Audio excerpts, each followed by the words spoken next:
Winter in Eden is the second book in Harry Harrison's West of Eden trilogy, a science fiction series that takes place in a world where the meteor that wiped out the dinosaurs 65 million years ago never struck Earth.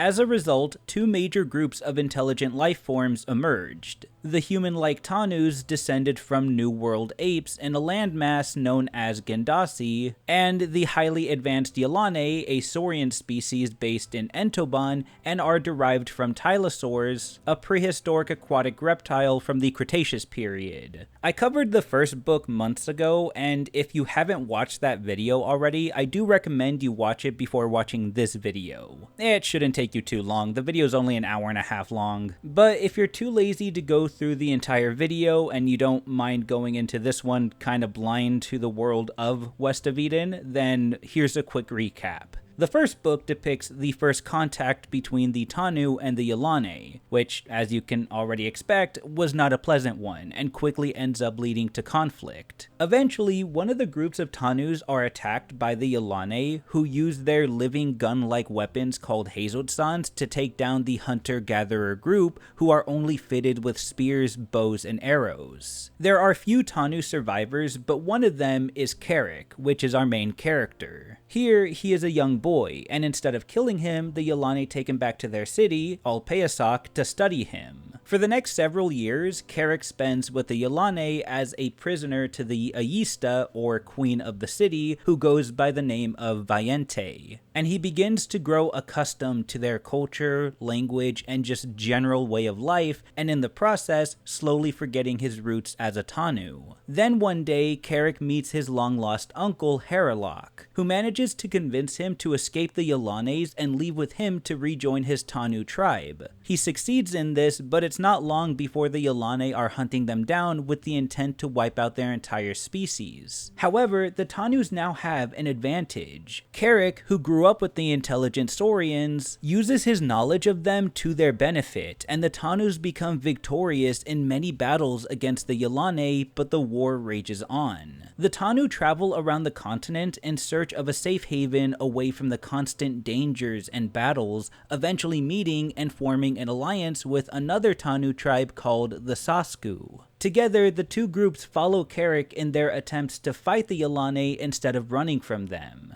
So, they head back to Alpeasak and manage to burn the city down, sending the surviving Yilane back to their original land of Entoban. Winter in Eden is a direct follow-up to these events, a continuation to the seemingly never-ending war between the two groups. There's a lot happening in Winter in Eden, as the book continues to expand the world by introducing new tribes, new land, and new wildlife that are explored and discovered by our main characters. I believe there's a total of 4 main storylines that we follow in this second book. One about Carrick and his constant self-battle of paranoia and what to do next about the war with the Yilane. Another about Armun, who decides to take matters into her own hands and travels to the city of Alpeasak to find Carrick, only to meet some new friends along the way. Another about Engay and the Daughters of Life in their attempts to start their own peaceful life away from the rest of the Yilane after they're able to escape their prosecution. And finally, there's one about Vayente, who is fueled by her hate and desire for revenge to continue the war against the surviving Tanu in the hopes of finding Carrick and killing him herself.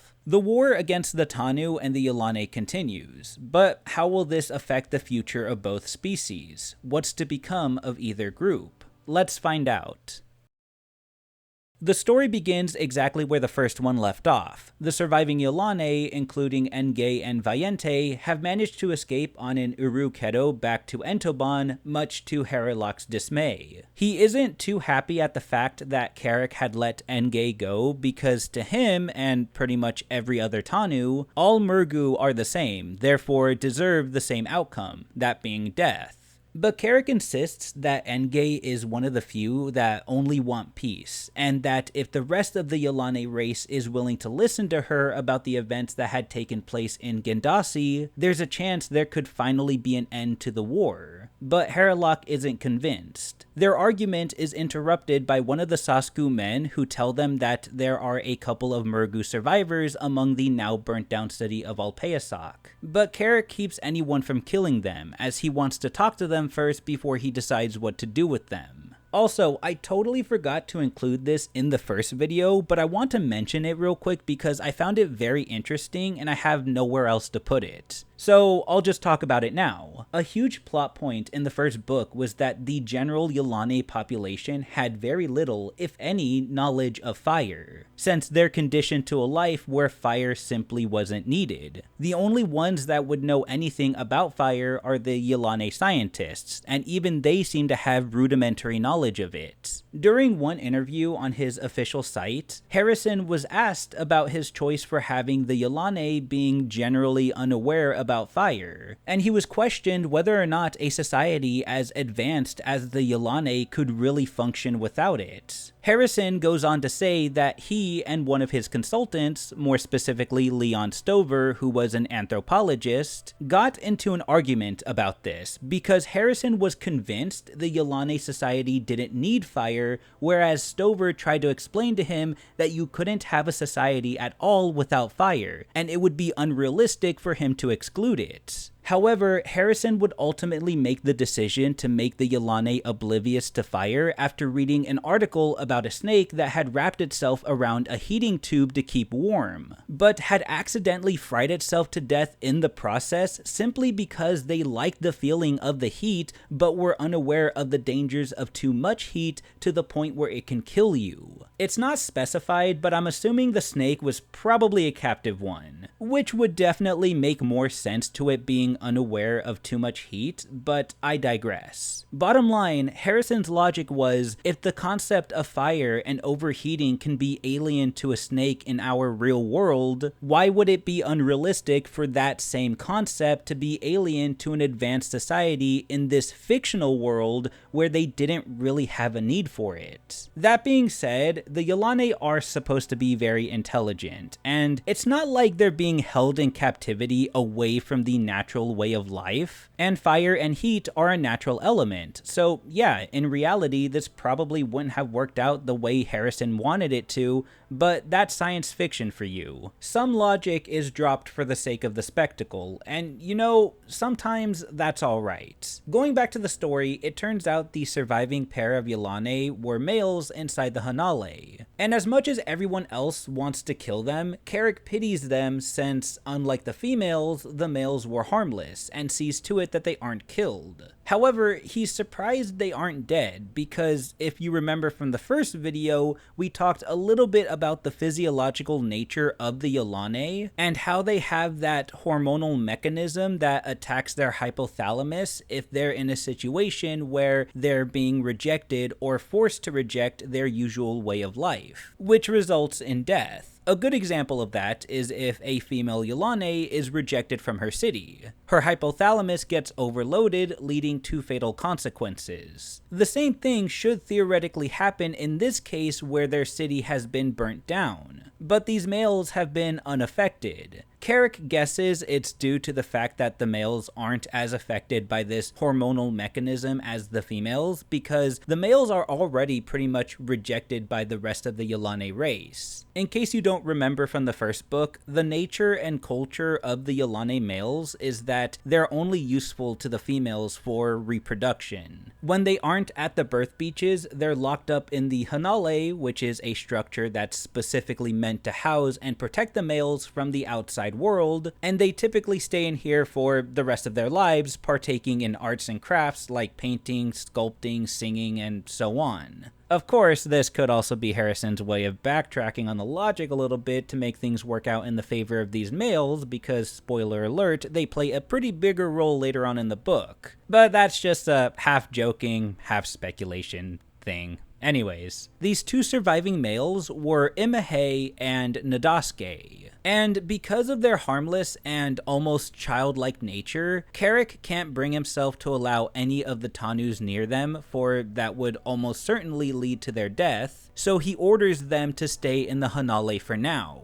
As he heads back outside, Haralock announces that him and the rest of the Tanu are leaving. Carrick believes there's still a lot of work to be done with the city and tries to get them to stay. But Haralock explains that they only came here for one thing, and that was to kill the murgu and their city. Now that the job had been done, there's no reason to stay. However, Carrick is insistent on staying, so the Tanu kind of just leave without him back to the north to rejoin the rest of their Samads, with Haralock assuring him that Armun and Arnhuit would be kept safe. While the Tanu leave, the Sasku, who's being led by an old man named Sonone, still see Carrick as their Margalus leader and will continue to follow him. It's not specified how long he ends up staying here for, but I want to say it's close to a year that Carrick stays in Alpeasac, which had been renamed by the Sasku to Defoben, which translates to the Golden Beaches in the Sasku language. Kind of meant as a way to give a better connotation to the region now that it was Yilane free. Why Carrick was so insistent to stay in the city wasn't actually outright specified either. At first, it was implied that it was so that they could make progress in ensuring the city was no longer habitable to the Yilane should they decide to return. He and the Sasku people spend several days scouting the city for resources.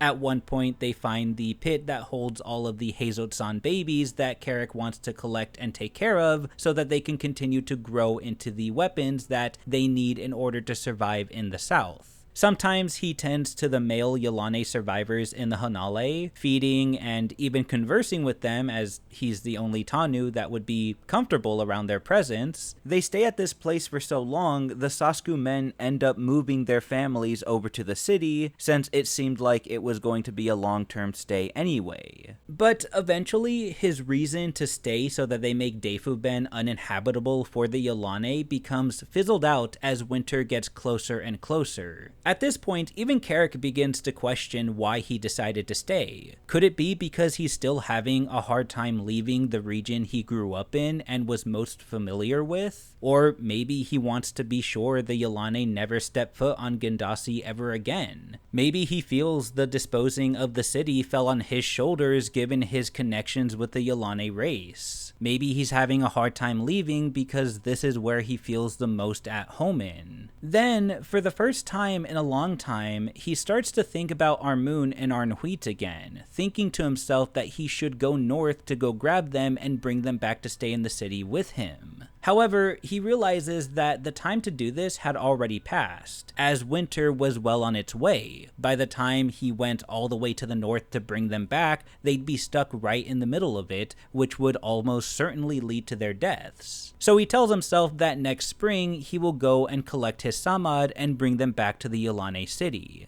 Going back in time a bit, back to when the hunters parted from Carrick and the fallen city of Alpeasac, they make their way back north to their Samads, where the females and their children await them. Two of those that are waiting is Armun and her infant Arnhuit. When Armun sees the group of hunters emerging from the south, she's excited to finally see Carrick again. But as the group gets closer and closer to the encampment, she doesn't see him and immediately assumes he had been killed. But Haralock tells her that the war had been won and Carrick lives on, but he just refused to leave the Murgu city and so stayed behind. As glad as she was to hear that he was still alive, she's confused as to why he stayed. Later that night, when all of the hunters were around the fire celebrating their victory with their Samads, she tries to get more information out of Haralock. She's curious to know why Carrick would want to stay in the Murgu city. And Haralock, who's clearly still not very happy with Carrick, says in a very resentful tone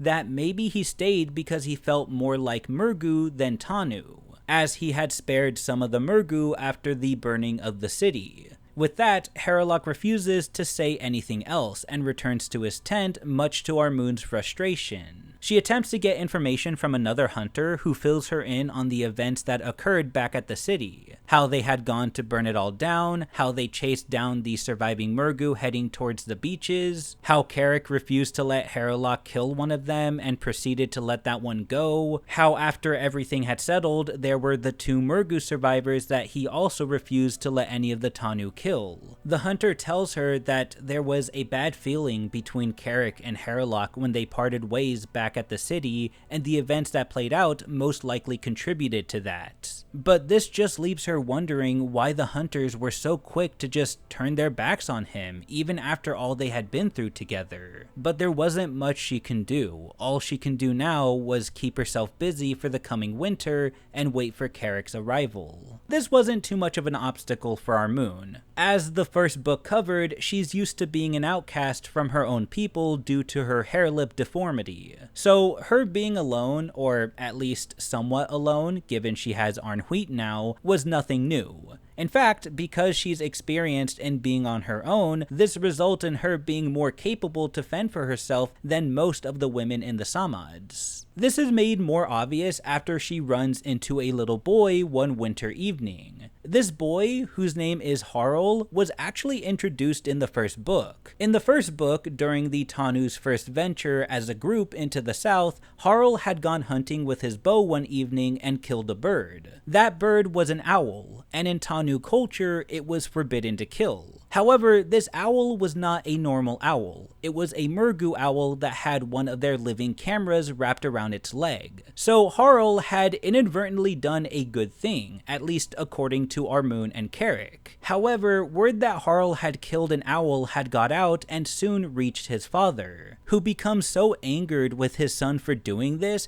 that he now beats him and refuses to let him by the fire during the cold winter nights, as those that kill sacred animals are not considered hunters. Armun reassures Harl that he did nothing wrong, and that his father knew little of the murgu and was just following the words of the Alajeks. Which I don't think I've mentioned yet because it didn't really have a whole lot to do with the plot of the first book. But basically, the Alajeks is the Tanu equivalent of a shaman. Apparently, the Alajeks for the Tanu, whose name is Fraken, is able to tell the future using mice bones somehow. But Carrick and Armun had never taken him very seriously. But the other Tanus follow his beliefs, fearing what could result if they do not heed his warnings. So when the Alajek says Harl is in the wrong for killing the owl, Harl's father finds it necessary to essentially outcast the boy from the rest of the hunters. And it really sucks because life for Harl was already hard, as his mother had passed away from starvation in the previous winter, leaving just him and his abusive father now, who only beats him more after he tries to explain to him what Armun had told him.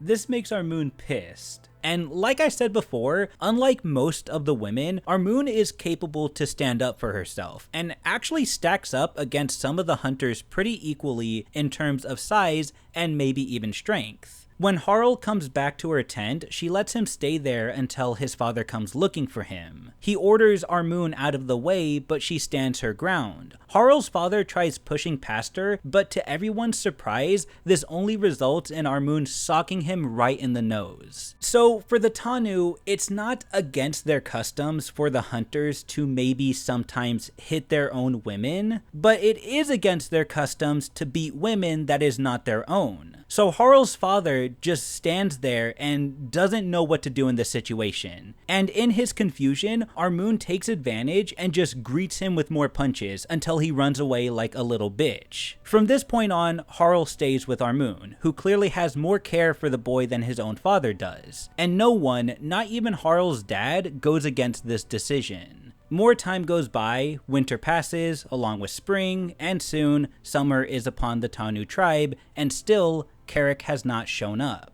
Armun has just about had it with all of the waiting, and brings up the idea of going back to him to Harrowlock. Her and a group of hunters who know the way could escort her south to the city, but Harrowlock turns this idea down. When Harrowlock shows no sign of wanting to help Armun, she goes to someone else who knows Carrick well, that being Ortnar. In case you don't remember, Ortnar was the only survivor in Harrowlock's original Samad from when the Yilane attacked them in the first book. When he managed to escape and join back with Harrowlock and Carrick, he was the one that killed in Lenu, the Yilane that was chained to Carrick. which he wasn't too happy about, but since then the two have been at peace with one another and were even considered friends. Armun asks for Ortnar's help, but he tells her that he and the rest of the hunters are forbidden to help Armun make this trip to the south by Haralock himself. And considering him and Ortnar were the last surviving Tanu in Haralock's original Samad, that was a bond that Ortnar didn't want to jeopardize. At the same time, he also didn't want to go against the bond with Carrick, who led him and the other hunters to victory in the war with the Murgu.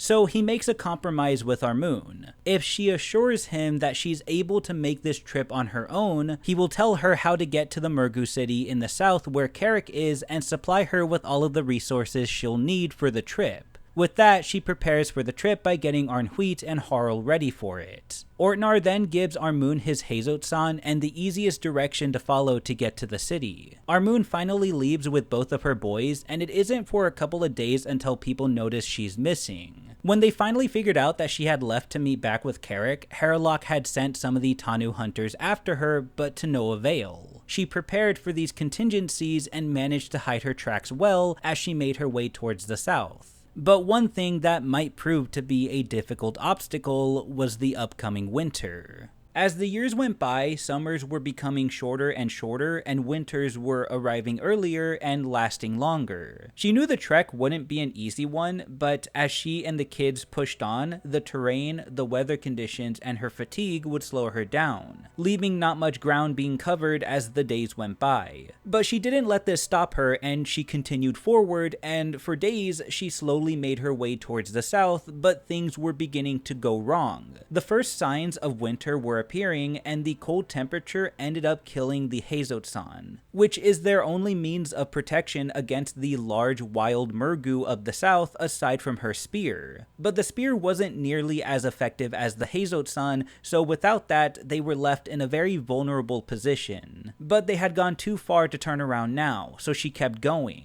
One night, it finally dawned on her that the plan was just not going to work out. Winter was drawing very close, and they simply didn't have enough resources to last out the weather, which began to really worry her. But they continued, and eventually they would be saved from the deadly winter, because Armun and her boys would run into a Paramutan family. The Paramutans are a type of ape-like people and are similar to the Tanu, as they have many familiar features and are also descended from New World primates. The Paramutans also stand upright, speak their own language, they have their own culture, and so on. However, in terms of their physique, the Tanu and the Paramutans looked quite different. The Tanu were hairless, taller, and had rudimentary tailbones. The Paramutans were covered in hair, shorter, and have longer and more functional tails. Their Paramutan name is of Marbach origin, which translates to raw meat eaters, because their main food source is raw and even rotten meat, which mainly consists of fish. However, in their own language, the Paramutans' original name is, I'm probably gonna butcher this, but Angurpiak, which to them translates to real people, because in their worldview, they are the most familiar people they know. When they eventually met up with the Tanu, their lighter skin complexions and lighter hair color made the Paramutans think that they were looking at something fantastical and unreal, which is why they've given the Tanu the name of, I am also gonna butcher this, but Urkigdlit.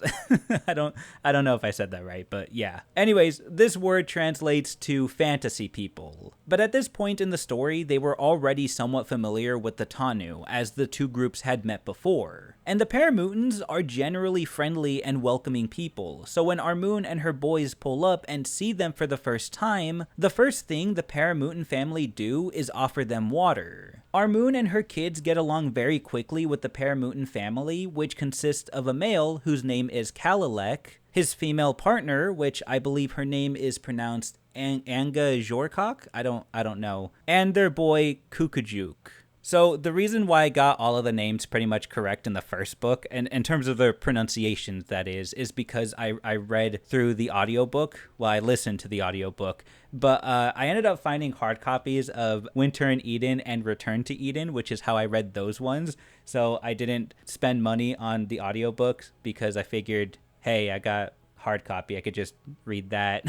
So yeah, I'm not working off of pronunciations from an audiobook. So yeah, if you happen to decide to listen to the audiobook of these two stories and there are names that sound different because I'm pronouncing it different, that's why. Unlike the Tanu, the Paramutans are actually based in the north primarily because they're so conditioned to the cold weather that going too far down south where the warmer temperatures were could actually kill them. However, with the upcoming winter, this area that Kalilek and his family base themselves in is more than livable. But they also have to shelter themselves from the other elements of nature, so they reside in a little dirt dugout, where they welcome Armun and her kids. Part of the Paramutan culture is that they pretty much share everything, even with strangers, and you'll learn eventually that this sharing goes beyond just food, water, and shelter. The Paramutans are also just really eccentric and excitable people. Even in the face of danger, they end up laughing at everything. To them, they just see everything as exciting and as a joke even, depending on the situation. But bottom line is, they're very happy and joyous people. It takes a lot to really take them down, so when Kalilek and his partner notice Armun and her kids are in need of shelter for the winter, as they're aware of their tolerance for the cold is not as strong as theirs, they're more than happy to help her out. So she stays with them for the night, but the next day, the Paramutans decide it's time to pack things up and head back to their homeland. By the shore, there was a strangely constructed boat, not made out of hollowed out trees like the Tanus, but had long and thin pieces of wood held together with the hide of some kind of animal. The Paramutans were good sailors, as they were a part of the ocean as much as they were a part of the land, and this is because of their main food source. Their main food source are large whale-like animals called Ulararok, but the Ulararok aren't just hunted as food. The Paramutans don't let any part of the animal go to waste, as they heavily rely on them for their survival. So they take to the seas on their boats to go hunt them, but in this case, Kalilek had just used his boat as a mode of transportation to get him and his family to this spot of Gandasi, and he's going to sail them and himself back north where the rest of their people are, and Armun and her kids are more than welcome to join them. At this point in the story, winter had finally caught up to them, and Armun sees no other choice but to go with the Paramutans because if she stayed, she would certainly die in the cold. So with that, the group spent several days at sea heading north, and it was not an easy voyage, as the cold weather and violent waves got worse and worse the more they headed north. Eventually, they would reach an icy bay, and nearby was an encampment of Paramutans. For a lot of them, seeing a person like Armun, one of different skin complexion and hair color, was not a common thing, and she's greeted with a wave of curious Paramutans that touch her skin and feel her hair. And Armun doesn't really mind this, as she seems to more than understand this is just how the Paramutans are. They're very curious and eccentric people to the point where they couldn't really help themselves. This lack of boundaries also comes from the fact that the Paramutans have a very licentious and promiscuous behavior. And this comes from the fact that they partake in a lot of sexual activities, primarily orgies, to help pass the time during the long winters, which is definitely a contributor as to why they always seem lively and overjoyed. And earlier I did say they share a lot more than just food and water. That also means they don't mind sharing their partners with each other. In a rather interesting description of the Paramutans, Harrison stated, "Yeah, well, they're somewhere between animals and Eskimos. It's a different morality up in the north. The Paramutan aren't Eskimos, they have their own oversexed morality, they just enjoy the long winter evenings." And this behavior of theirs is sometimes directed towards Armun, but there's no malintent behind it, and it never goes beyond just feeling Armun's skin or light tugging at her clothes. Unsurprisingly, Armun never shows signs of being interested in participating, but she doesn't seem to ever get mad at the Paramutans for this, and for the most part, the Paramutans seem to respect her wishes to not join in their ceremonies because pushing them away a bit seems to be more than enough for them to get the idea. At most, Armun might have gotten a little annoyed at this, but I think she realizes that this is just how the Paramutans are. In their worldview, these almost playful attempts to get others to join in on their fun is normal to them. But at the same time, the Paramutans seem to understand that it's the same with her. Tanu culture is very different, and I guess with all of the excitement the Paramutans experience throughout the winter, they sometimes forget that.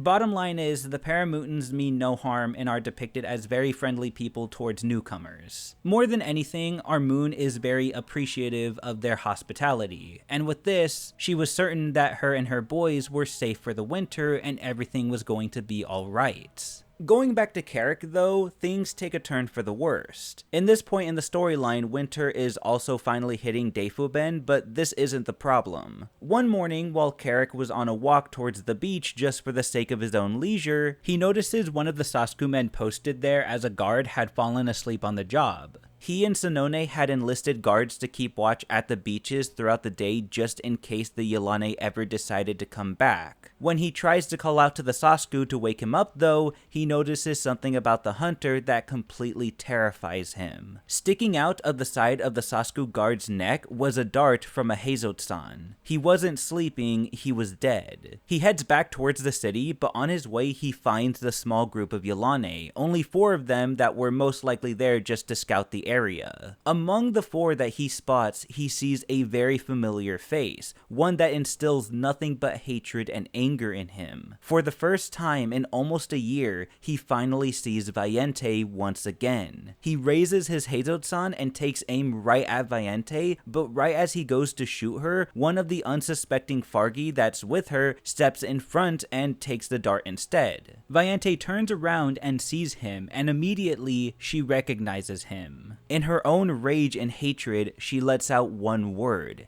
you, before disappearing within the trees. He chases after them towards the old Yilane docks, but Vayente and the surviving Fargi make their escape before Carrick could get any kind of clear shot on them. So in case you couldn't tell already, I'm not really telling this story in the order the book tells it in, because the book does a lot of going back and forth. I'm just kind of reiterating the story in a way that makes it the most convenient for me, because at the end of the day, this is just a YouTube video. It's not supposed to be a complete retelling of the story, which is why I always suggest for you guys to just read the books yourself before I get into it, because my retelling won't give you the proper experience you would get if you just read the book. So yeah, if I'm not being the most accurate in terms of telling this story, just know that's intentional. Anyways, let's go back in time again, all the way back to when Carrick and his Tanu and Sasku friends drove the Yilane away from Gandasi on the day they burnt down Alpeasak. The only survivors of the city were Vayente, a cold top, and a small group of Daughters of Life members, including Enge. The others on board are just the people that are running the Urukedo, including Arifnash and her crew members.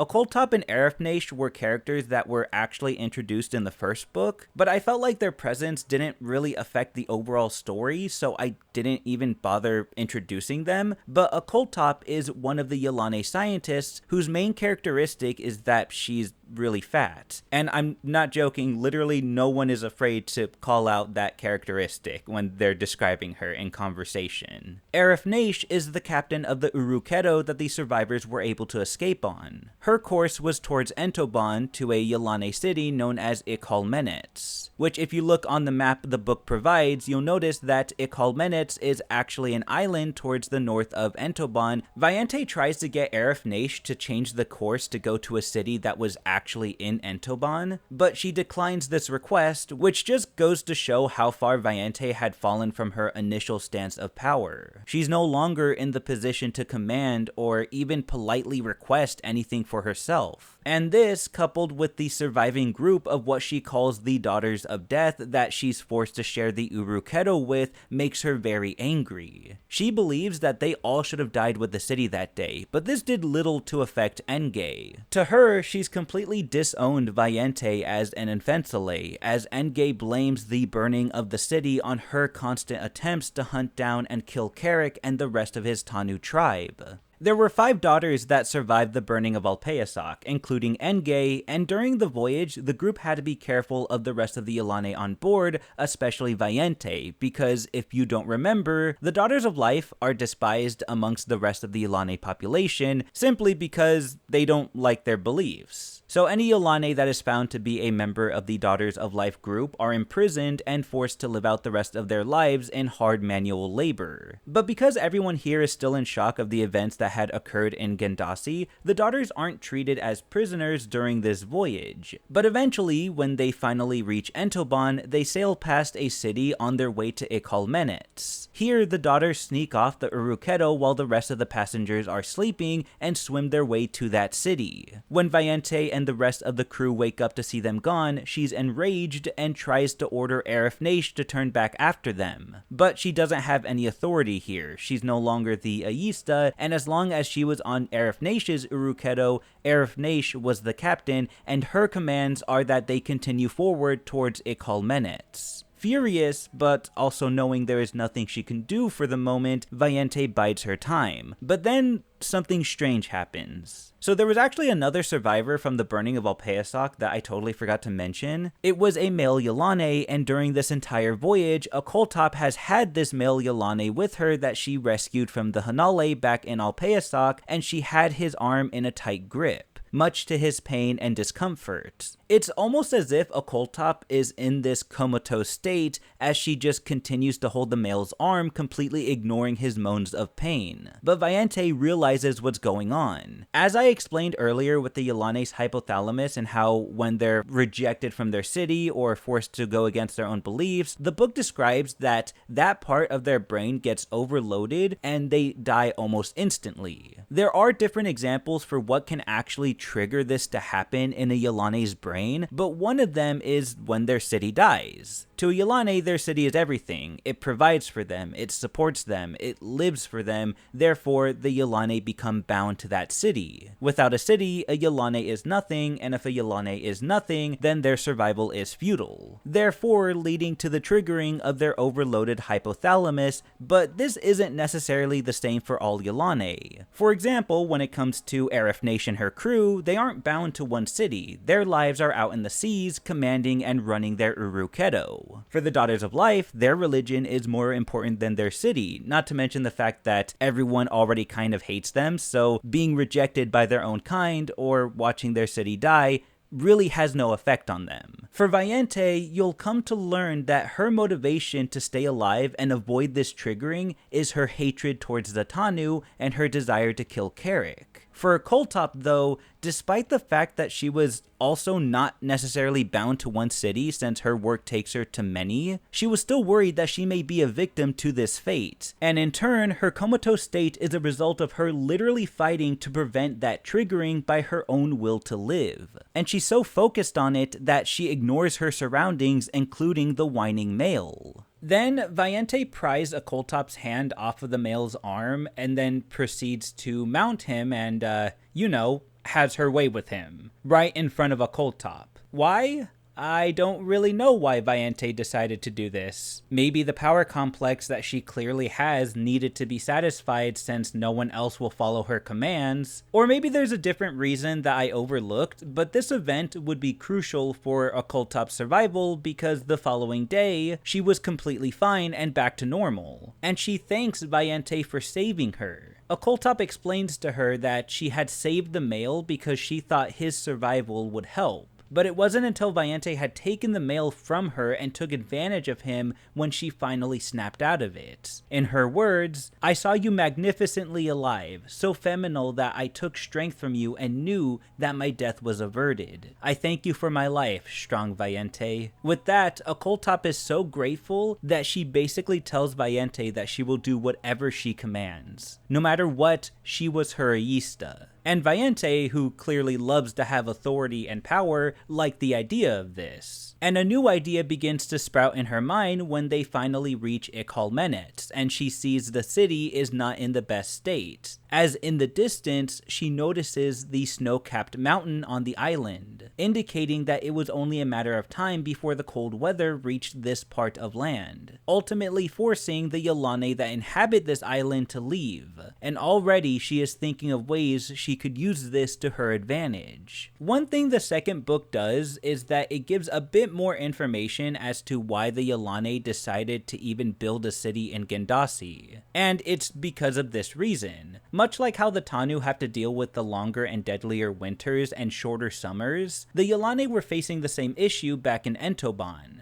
Whereas the years go by, the winters are getting closer and closer to the south, and soon the island of Ikolmenet will become uninhabitable for any of the Saurians, because they simply can't live in the cold, it will kill them. And you're probably wondering, well, why not just base a city in the southern regions of Entoban? To my knowledge, the coasts of Entoban already have a bunch of Yilane cities throughout the south, and of course they need to be by the coast because they need to have a viable spot to serve as their birth beaches for the males. And even if that wasn't a problem, there's several other factors in regards to the environment that the Yilane have to take into account when it comes to growing their city. And based on what I've read, it seems that the area of Gandasi that they were building Alpeasak in was more viable than whatever they can find left of Entoban.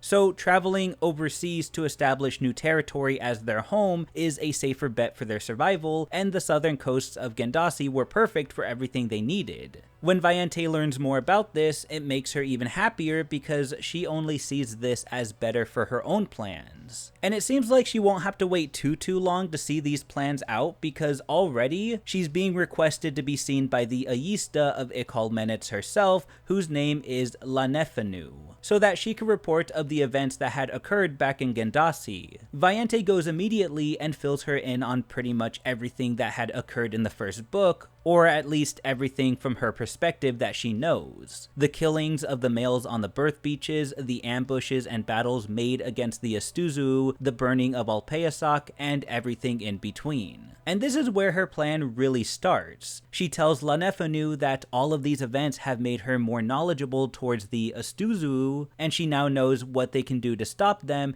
and that Gandasi was land for the Yilane. She mentions the deadly winters that are emerging closer and closer to Ikolmenet, and if the city was to continue living and prospering, it would have to be in the warm lands of Gandasi. Lanefanu decides not to make any decisions right away until she has all of the information she needs. But in the meantime, Vayente also tells her about the surviving Daughters of Death, and how they're now among the citizens of one of the Yilane cities that they passed by earlier. Of course, Lanefanu doesn't like this at all, since she also shares the same hatred for the daughters as Vayente did. When Vayente speaks, especially to a higher power, she's very manipulative. When she spoke of saving Ikolmenet earlier, it's clear that her intentions lie well beyond saving the actual city, but the way she presents her idea in saving the city to the Ayista, she does it with a lot of passion and respect, and this, coupled with their shared hatred of the Daughters of Death, it begins to form an alliance between the two. Vayente then says to the Ayista, "Let me serve you, Lanefanu, for all my days. For you have the strength that has been denied me, the strength to act as you know best, irrespective of what others may think, the strength to pit yourself against the custom of ages in the defense of your city. I will be your Fargi and obey your commands and will serve you always." Lanefanu responds, "Serve me, strong Vayente, as I will serve you. We have the same journey to make, it is just that we have taken different paths. But I see that our paths have now been joined. We will journey on together now. Neither Astuzu nor Daughters of Death will prevail before us. All will be swept away. Tomorrow's tomorrow will be as yesterday's yesterday, with no memory of these unspeakable creatures in between." With that, Vayente's plan is finally in motion. With Lanefanu's blessing to serve her and make Gandasi their home again, she sent out on a scouting party to see the burnt city of Alpeasak, where she sees Carrick again and escapes before he could kill her. Carrick tells Sonone the Yilane had finally returned. They need to be on guard, and the message has to be spread to the Tanu tribes of the north, and so tells Sonone to send his best runners to deliver that message. But Sonone turns down his commands. They were already in winter, and the snows of the north were likely to kill even their strongest Sasku men. If a message was to be sent to Haralok, it would have to wait until spring, but of course Carrick doesn't like this, as he thinks they'll be lucky if they even make it for that long. For now, all they can do was bunker down in the city, be on guard, and be ready for a battle at any point. Some Sasuke men are sent out to scout the area, and what they find is not good. Farther down the beach, they find a small group of Yilane surrounded by a deadly wall of shrubbery. So deadly that anything that simply comes in contact with the wall dies instantly. The Sasuke scout sees this himself, as a deer had gone near the barrier to eat at some of the grass before a vine of thorns emerged from the sand and wrapped around its leg, killing it with its deadly touch. Skeletons and other remains of unsuspecting animals could be seen among the plant barrier. Along with this, more Yilane can be seen emerging from Uruketos that are bringing them from an island offshore where their main base of operations seemed to be held. This island is actually a part of a chain that's known as Holocaust Oxahent, and even though the Yilane were coming from those islands, it was far from shore. And the operations on the beach were far from the city, but when Carrick is told about this, he's certain that it's only a matter of time before the Yilane get closer and closer to them. But Carrick wants to see this base for himself, so the following day, the Sasuke scout takes him to where they found the group of Yilane on the beach, but to their surprise, there is nothing there. The Yilane, along with their entire base, were completely gone. What's left behind is the strong and deadly plant barrier that can't be set on fire even when Carrick tries to launch several fire-tipped arrows at it, with all of them being extinguished almost immediately. The Yilane had somehow found a way to breed unburnable plants and ones whose vines can branch out far from the barrier and lie right under the surface of the ground to strike anything that walks over it. They make an even more terrifying discovery. Among the plant barrier is a small murgu, a lizard of some kind. And the surprising part was it was still alive, completely unaffected by the vines or poison of the wall of vegetation. How and why would there be a lizard living amongst the deadly vegetation that kills anything that touches it? Carrick is able to kill it and notices the lizard has bulges on its back that, when touched, brown seeds of the plant fall out of it. It's here Carrick realizes the unfortunate answer, that this lizard was created by the Yilane to be able to live within the poisonous plant barrier and spread its seeds as a way to fight against the Tanu and Sasuke people. He tries to tell Sanone and the rest of the Sasuke in the city what he had discovered, but they don't listen. They think that it's all just speculation. This leads to more arguments between Carrick and Sanone for what should be done next. Carrick thinks it's best for them to leave the area while they still can before the city is overgrown with the deadly plants, but Sanone is convinced that their mastodon deity, Kadair, had brought them there to the city for a reason, and that they must stay to see what happens, and in the spring they can send a message to Harlock and the rest of the Tanu. Carrick thinks this is foolish, and it turns out he was right. Literally the very next morning, while a little Sasuke girl was playing on the beach, one of the vines emerges from the ground and jabs a thorn into her foot, killing her almost instantly. Finally, the Sasuke were listening, but so far the city had been unaffected by the poisonous plants, so the group stayed put until spring finally came around. One day during spring, Harlock actually ends up returning to the city by himself. During the winter, their Heizoutsans had all died, and the game in the north continues to be scarce, forcing the Tanu to hunt in the south. But in the south roams all of the wild murgu that spears and bows and arrows aren't able to take down. Heizoutsans are the preferred weapon of choice when hunting in the south. So Harlock came back to the city in the hopes of getting more from Carrick. However, Carrick isn't concerned about the Heizoutsans. He's wondering about Armun and Arnhuit. And the response that Harlock gives comes off as if he just doesn't really care about Armun or their baby. When Carrick tries to get a solid answer out of him, Harlock isn't very specific at first and doesn't even really focus on it. Not because he's worried about telling Carrick what happened to Armun and Arnhuit, but mainly because his main goal of even being at the city is for the Heizoutsans and nothing else. This frustrates Carrick, and he's finally able to get an answer out of Harlock, who tells him that Armun came to the south on her own to meet up with him towards the end of the summer. He's very straightforward and unapologetic in his answers towards Carrick, and once again tries to bring up the Heizoutsans. But as you'd already imagine, Carrick is more worried about his Samad. And Harlock's response is just very cold. In the book, he says, "She went south to join you. She must be here." Carrick responds, "She is not. She never arrived." Harrowlock's words were as cold as winter. Then she is dead on the trail. We will talk of other things. And yeah, that's it. He's like, okay, she's dead, so let's go ahead and talk about the Hazeltsans now. In a moment of rage, Carrick aims his Hazeltsan at Harrowlock, who doesn't flinch or move at all. He states, killing me will not bring her back to life, and Tanu does not kill Tanu.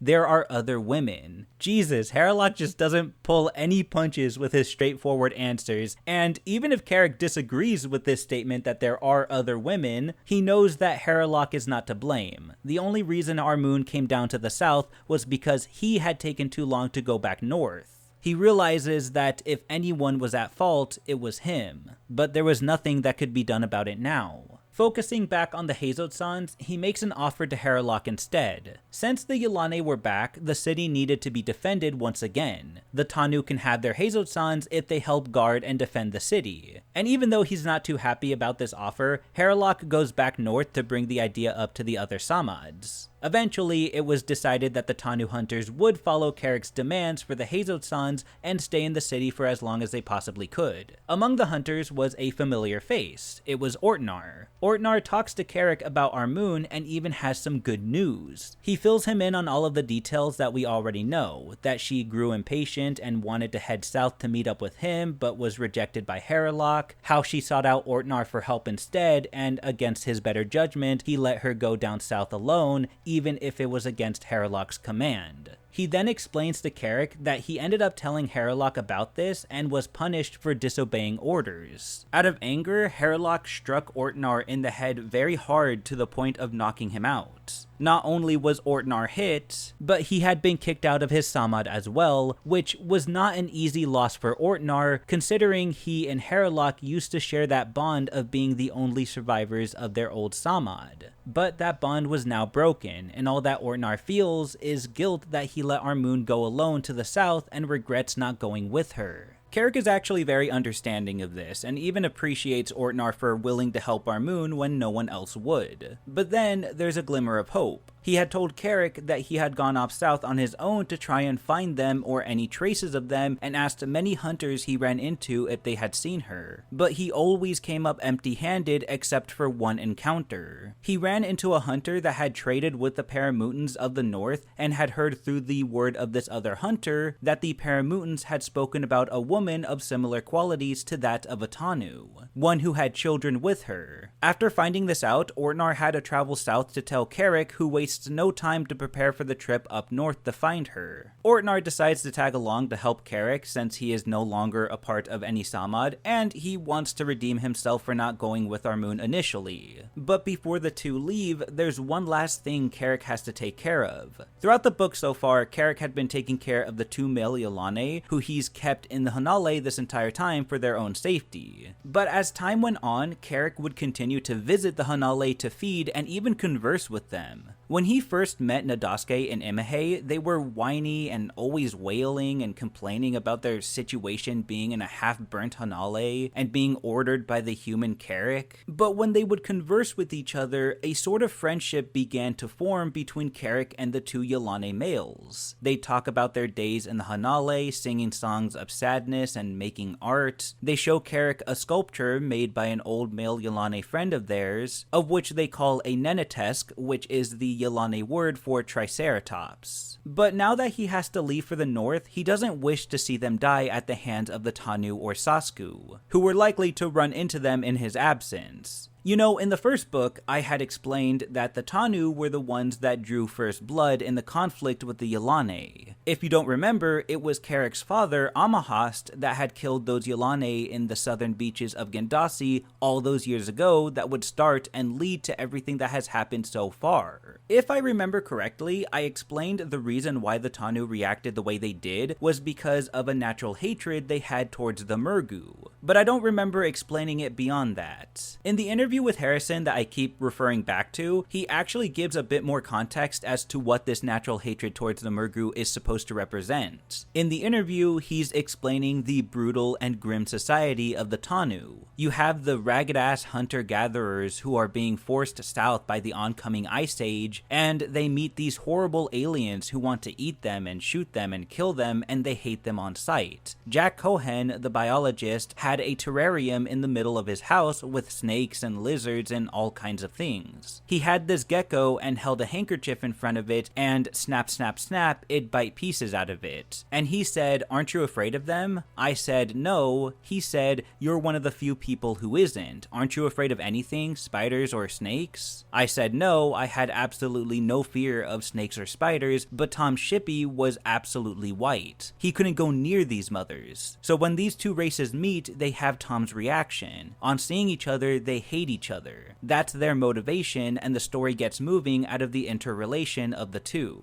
It's an interesting thought process, but Carrick, of course, doesn't feel the same way. That's why he tells the two males that before he leaves, he's going to take them to the edge of the city, and beyond that, they are to continue south until they reach the islands of Alakas Oxahent, where they can rejoin with their own kind. However, Nadasuke and Imahei were against this idea because they hated the female Yilanes. All the females would do is take them, mistreat them, imprison them inside the Hanale again, and bring them out when they wanted to force themselves onto them at the birth beaches. This was a life the males were sick of and refused to go back to. Instead, they decide to go north with Carrick, much to his surprise. They're even well aware the cold of the north will kill them, but they'd much prefer that fate over dying at the hands of the females. Admiring their bravery and self-thinking, Carrick agrees to take them on his journey, as they would be good to serve as carriers for their supplies anyway. So without wasting any more time, the four are on the path towards the north: Carrick, Ortnar, Nadasuke, and Imahei.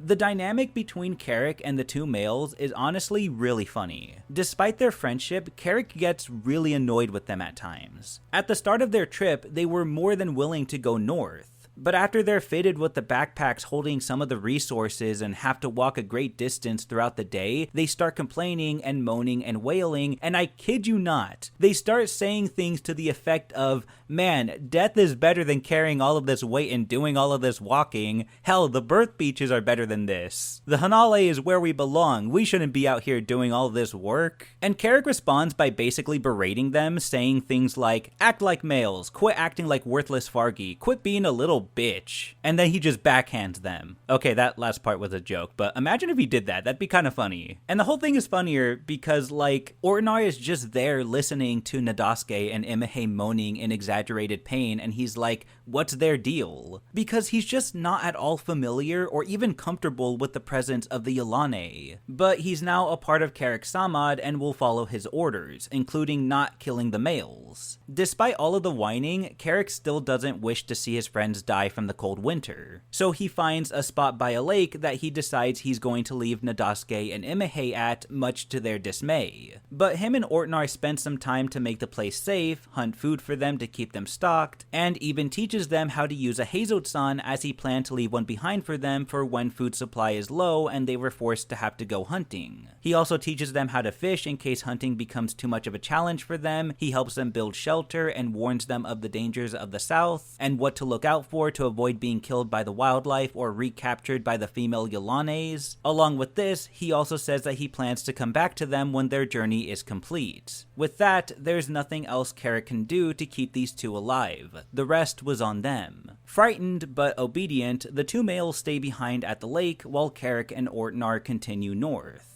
Okay, so we've been focused on everyone else's story, but it's been a while since we've seen Engei, so what's been happening with her? Well, after they ditched the Uruketo to head towards the city of, I think it's called Yabesk or Yabisk, I'm not entirely sure, they stayed hidden amongst the forests in the outskirts of town since the Daughters of Life are not welcomed anywhere among the Yilane. However, Engei has a plan. It's not a very good one, but she thinks that if she tells the Ayista of this city of the unnecessary deaths from the burning of Alpeasak as a result of their persistence to want to kill the Astuzu that reside in Gandasi, then maybe she'll have some leniency towards the Daughters of Life. She thinks she can make the argument that all the death towards their enemy is only causing death towards their own species, which, I mean, that's just 100% true. Enge is also well aware that this plan can go south very quickly and that she could be imprisoned and sent to work in the orchards for the rest of her life. So she tells her sisters that if this was to happen, to continue on without her in the next city, and maybe they'll find success in convincing the Ayista there, and if not, to just keep going from city to city until they do. With that, she makes her way to the Ambassade and meets with the Ayista of the city, whose name is Sagakel. Sagakel is welcoming to Enge at first and is willing to let her speak about what she wants to speak about since she has never seen her before, nor does she know what group she represents. Before Enge reveals her true intentions of being there, she takes time to recount the events of Gandasi, much to the horror of Sagakel and her associates, who are in pain after hearing about so much death and destruction to their own species. In the end of all of it, Enge explains that her and a handful of Yilane were able to get away from the city via Uruketo. But before she can even get to why she survived, the Ayista pretty much put it all together. The reason why Enge survived was because she was a member of the Daughters of Death.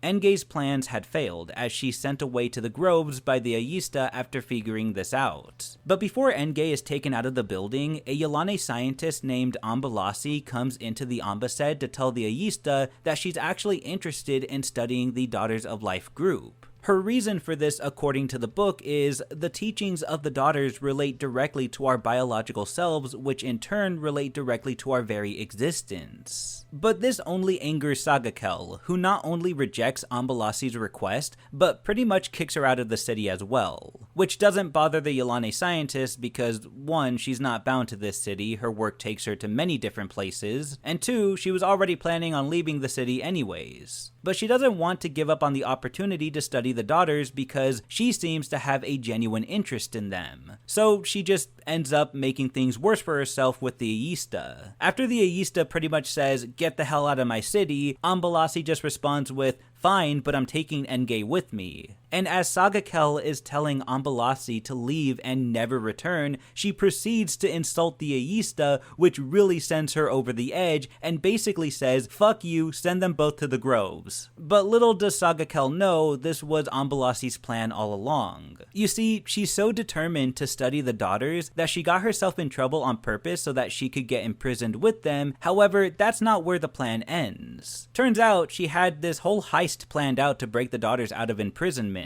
Basically, Ambalasi, being the Yilane of science that she is, wants to see what it would look like if the Daughters of Life were in a scenario where they were not oppressed. When she brings up the idea to Enge, she's more than grateful for the opportunity. So Ambalasi, using her epic science nerd abilities, manages to break her, Enge, and the rest of the daughters out of imprisonment and sneak them on board on her Uruketo, where they leave Entoban once again. Their first goal was to get as far out of sight from Entoban as possible, so they started towards the west, but after examining Yilane-made maps and charts, Ambalasi is able to determine from ocean current motions and changes that there has to be a landmass towards the south that is surely uncharted by any Yilane. So they make their way towards that mysterious landmass where they will start their new city. In case you couldn't tell, this newly discovered landmass, at least newly discovered by any Yilane, is what we call in our real world South America. She gives Enge the honors to name this new piece of land, and because Enge is so grateful to Ambalasi for breaking them out of the persecution of the Ayista back in the Yilane city, she decides to name it Ambalasake, after the great scientist who they consider to be their savior. Now, before you go thinking Ambalasi is this selfless Yilane outlier to the rest of the more brutal ones that only wish death towards the Daughters of Life, you have to understand that Ambalasi's main driving force to even do this is literally for science. While she is somewhat curious of the Daughters of Life, in all actuality, she doesn't really care for their beliefs. In fact, she thinks it's downright stupid, but she entertains the idea if it means getting what she needs out of the daughters. In the past, Harrison had actually described the daughters as nuns, so in this part of the book, we're basically following the dynamic between a scientist and a group of nuns, which results in a much more humorous story than what we're normally used to.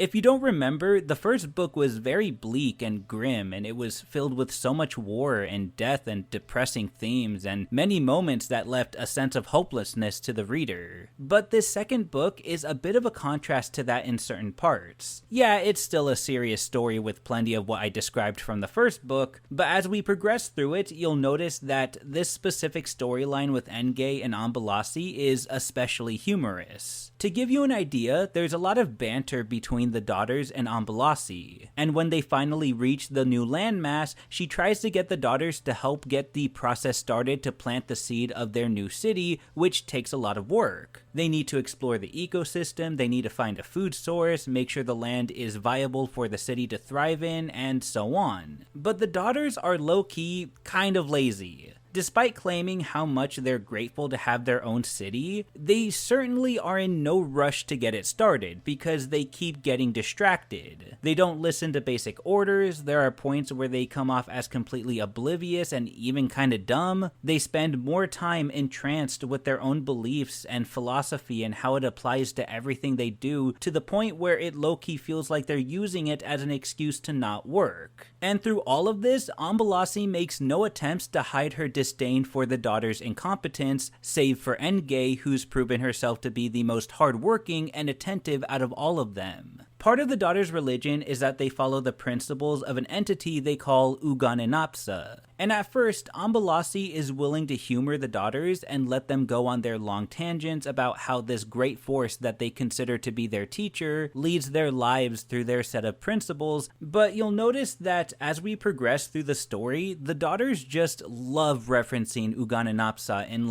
every part of their everyday lives, and inevitably, this starts to get on Ambalasi's nerves, especially when it starts to interfere with the progression of their city. The reason why the daughters are acting this way, though, as frustrating as it can be to read about, is because some of what Ambalasi is trying to establish for their city goes against the principles of Uganenapsa. For example, Ambalasi, who, mind you, is ignorant to the overall philosophies of the Daughters of Life, attempts to get Enge to establish a leader for their new society. However, a part of one of the principles states that all daughters are equal. Therefore, selecting one to be their Ayista contradicts that belief because that Ayista has authority over others when they're all supposed to be equal. Ambalasi fails to understand this and says that a society has to have a leader in order to function because without one, things don't get done. And these are the kind of arguments the daughters make, much to Ambalasi's frustration. As a result, she does not shy away from just straight up insulting the daughters. To give you some examples, because some of these are actually kind of funny, there's one part when Ambalasi is talking to Enge and she says, "At times, I am sorry I ever decided to leave Yabask, but no sacrifice is too great to advance knowledge. You and I know that, but the intelligence is lost upon your followers." In another part, she's even more blunt and says to the daughters, "Without Enge's guidance, you are stupid as Fargi." I mentioned earlier that the daughters just love going on long tangents about their philosophies, and Ambalasi actually points this out, saying, "I wait patiently for your talking to finish, but finally observe it is endless, therefore interruption."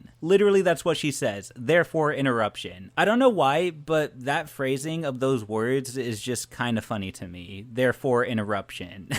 Then there's this part when she's just really fed up with their belief and lack of cooperation to help progress the construction of the city, where she says, "This is the end of my patience, end of my help. I know all that must be done. Your daughters of stupidity know nothing but argument. Without my assistance, you will all soon be dead, and I am beginning to feel that that day would be a very happy one for me." There's also this running joke where Ambalasi always changes up the Daughters of Life name to give it a more negative connotation, kind of like what the other Yilane do by calling them the Daughters of Death. But the many names that Ambalasi gives them throughout the book include Daughters of Despair, Daughters of Lassitude, Daughters of Stupidity, Daughters of Disagreement, and so on. These funny and insulting comments from Ambalasi only continue in the final book, which, if I remember correctly, only get worse, but we'll get to that when we get to that. Going back to the story though, as the daughters stay behind to prepare for the city, Enge and Ambalasi head off to check for breaks in their thorn barriers that are meant to protect them and their area. Near them is a river, and further down the bank, Enge notices movement in the water, and for a brief moment,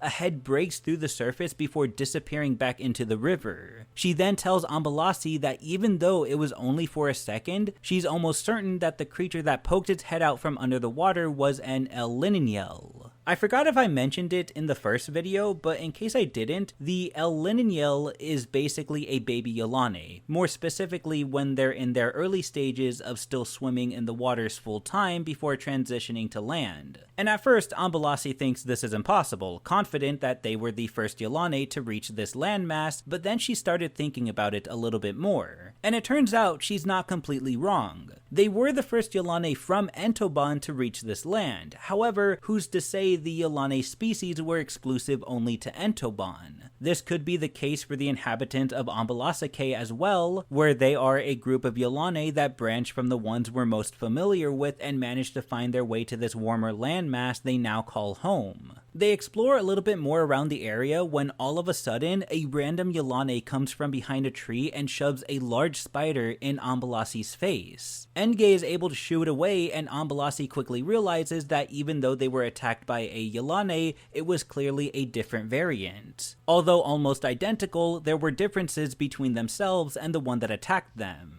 This wild Yilane was different shades of green, shorter, and more broadly built, and the reason why it was pointing a spider at them was because it was essentially using it as a weapon. In case you forgot, I'm pretty sure I mentioned it in the first video, but according to Yilane history, the lead up to using the modified biological weapons they would be known for having, the Yilane's ancestors used to use natural animals like lobsters for means of defense and weaponry in the same way that this wild Yilane was using the spider as also a means of defense and weaponry. The only difference was the environment the two groups lived in. The Yilane we know best from the story based their lifestyle around the beaches, whereas these new ones based theirs around the jungle. Ambalasi is excited of the discovery and goes after the creature carefully to make first contact with it. She offers a fish to one of them and even manages to briefly communicate with it, but she ends up giving these new Yilane the name of Sorogetso, which I believe is supposed to emphasize their silence since they aren't able to communicate that well with the rest of the Yilanes beyond simple terms. Ambalasi wants to begin her studies on the Sorogetso, but Enge suggests that they take baby steps in communicating with the new group, so she goes over to the tree line where a few of the Sorogetso had been observing them and stands there patiently until they're comfortable enough to come out. Soon, one does emerge and communication is made between the two. When Enge eventually returns to Ambalasi, she makes the very surprising reveal that the Sorogetso that she was conversing with was actually a male.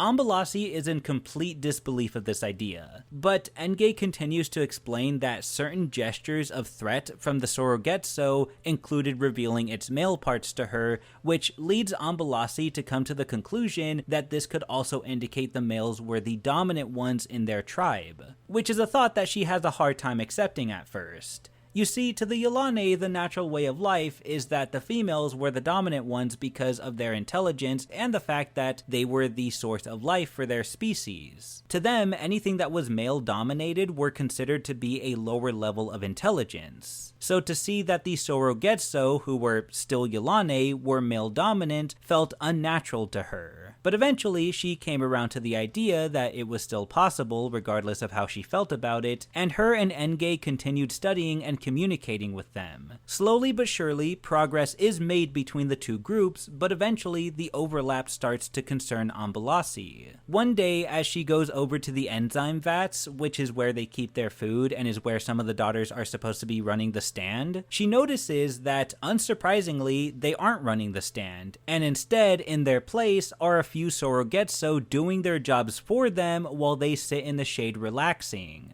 I have to say, there are some points where I feel like Ambalasi's temper runs out too quickly when she's talking to the daughters, but this is just fucked up. Imagine being so lazy that you decide to let the inhabitants of the land you invaded to do your work for you. Hey, that sounds kind of familiar. Okay, all jokes aside, obviously the daughters aren't forcing the Sorogetso to work, and they mean well, rewarding them with food for their work, but that doesn't change the fact that they are still interrupting the Sorogetso's natural way of life, which is what mainly concerns Ambalasi. She believes they should be returned to their natural order, and no interference between the two groups should be made again unless, of course, it was for the sake of science. She's also fed up with the lack of order from the daughters that Ambalasi sets up a meeting with them, basically telling them that their way of life is extremely flawed and clearly they're in need of a better system to govern their city. Without it, they're completely lost, so until they can come up with a viable system, she appoints herself to be a temporary Ayista, much to the dismay of the daughters, who've already explained that this went against their religion. This leads to a lot of argument, and finally, after so much time being in the middle of the constant bickering of Ambalasi and the daughters, Engei breaks and yells at the daughters, telling them that for the time being, they will follow Ambalasi's orders. With that, this storyline of the book ends with the daughters listening to Engei, but this doesn't stop Ambalasi from expressing her concerns for the future of their city.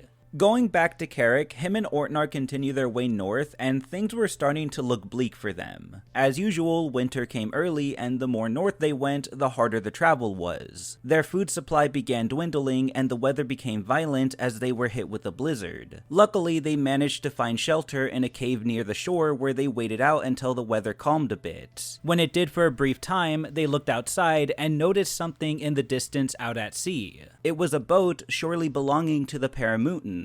Carrick and Ortnar ran onto the shore to try and get the Paramutans' attention, but it was too late. The boat was too far out, eventually disappearing altogether among the waves of the ocean. Ortnar and Carrick went back to the cave, and soon the storm had returned. Things weren't looking good. The winter had trapped them inside the cave with very little food, but there was nothing they could do but wait it out, however long that would be. The boat that Carrick and Ortnar saw were ran by a pair of Paramutans that had actually noticed the two Tanus waving at them from the beach, but the winds had kept them from turning around, so they were forced to keep going. Eventually, they reached the homeland of the rest of their tribe, where Armun and the kids were, and update everyone on what they saw as they left the beaches of that region of Gandasi. When Armun hears this, she immediately knows that one of those two people on shore that were trying to get the attention of the Paramutans was Carrick. Armun quickly asks Kalalek if they can make the journey back to the shores where the Tanus were last seen, and without any trouble at all, Kalalek is like, sure, why not? So they and a couple of other Paramutans sail back to where the cave was, but the whole area was buried under a pile of snow. But this doesn't stop the group from being able to find the cave, dig the snow out, and find the two nearly frozen bodies of Carrick and Ortnar. They were still alive, but barely, so the Paramutans quickly build a fire to warm them up. Unfortunately for Ortnar, he ended up getting severe frostbite on his left foot, forcing the Paramutans to cut off his blackened toes. It took some days, but soon Carrick and Ortnar would regain their consciousness and strength to head down to the boat and travel to where the Paramutans lived. There, for the first time in probably a couple of years at this point, Carrick would meet his son Arnhuit, who was no longer just a baby anymore, but a toddler. Around Carrick's neck, aside from the leftover piece of what used to be the living chain that he was forced to wear when he was living with the Yilane, were also the two sky metal pieces, one big and one small. The small one was his from when he was younger, which was given to him by his father Amahast, who at the time had the bigger sky metal. But Haralock had taken the larger sky metal from Amahast's body after the first Yilane attack that he would die in, and gave it back to Carrick years later when he was an adult, where this whole time he had kept both of these sky metals tied around his neck. Finally, after all this time, he would have the opportunity to pass the smaller one down to his son. So he takes the smaller one and places it around Arnhuit's neck. At first, he seems a bit nervous around Carrick, since from his point of view, he's this random man that he's never properly met. But he eventually warms up to him. The Tanu family end up staying with the Paramutans for some time, especially since Ortnar needed time to heal from his frostbite injuries. But one day, they catch word that the cold weather had been driving concerning the Paramutans' main food source, the Ulararok, towards the south, and so Kalalek and the other hunters were planning a long voyage towards the south to hunt what they could. Carrick sees this as an opportunity to hitch a ride from them so that they can head back down to the southern regions of Gandasi to meet back up with the Sammads, which worries him. When he left, he knew that the conflict was arising again with the Yilane and that they were looking to overtake Alpeasak once again. He had been gone for so long, he's worried of what he might find back at the city, but they have no choice. So they pack everyone up and ride with the sailing Paramutans, who, of course, have no problem taking them back to where they want to go. Of course, they can't go too far south because, like I said earlier, the warm weather can be enough to kill the Paramutans, who were so used to the intensely cold weather of the north.